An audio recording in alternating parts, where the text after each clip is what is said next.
जिउतिया के व्रत बड़ी पावन लागे मन भावनी हो। जिउतिया के व्रत बड़ी पावन लागे मन भावनी हो। सखिया सीताजी भूखेली जिउतिया त करेली बरतिया नु हो।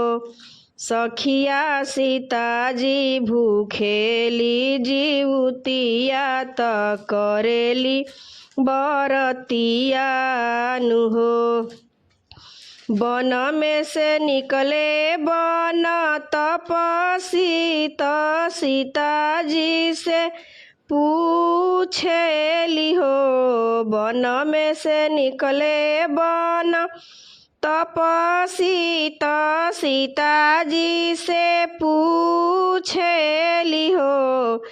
सीताजी के करा लागे करीना जिउतिया त के करा के पूजिला हो। सीताजी के करा लागे भूखिला जिउतिया त के करा लागे पूजिला हो। हंसी हंसी बोलेली सीता त सुन मोरी मैया नु हो। हंसी हंसी बोलेली सीता त सुन मोरी मैया नु हो। ए मैया बेटा लागे भूखे नी जिउतिया त जिउतिया बहिन के मनाइले हो।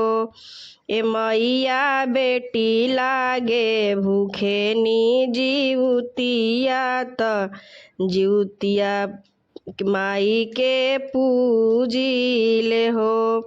ए मैया बेटी लागे भूखी ना जिउतिया त जिउतिया माई के पूजिले हो। काथी के गोबारा मंगईबू त अंगना लिपईबू नु हो। काथी के गोबारा मंगईबू त अंगना लिपईबू नु हो। ए सीता काथी के असनी बिछईबू त जिउतिया माई के पूजबू नु हो। ए माई गोबरा के गाय के गोबरा मंगईबो त अंगना लिपाईबू हो। ए माई फूलवे के आसन बिछाईब त जिउतिया माई के पूजब हो। ए माई फूलवे के आसन बिछाईब त जिउतिया माई के पूजब हो।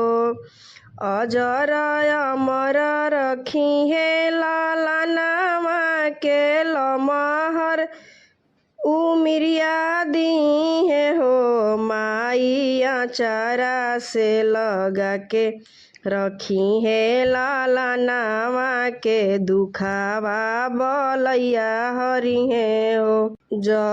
जवंतिरियावा माई के बाझिन होई है उनहु के ललन दी है हो। माई उनहु के भरी दी है गोदिया त जिउतिया बरत करी है हो।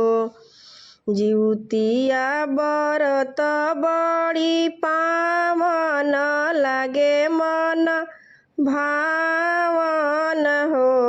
जिउतिया माई के महिमाया पार बाटे जानत संसार बाटे हो। जिउतिया माई के महिमाया पार बाटे, जानत संसार बाटे हो।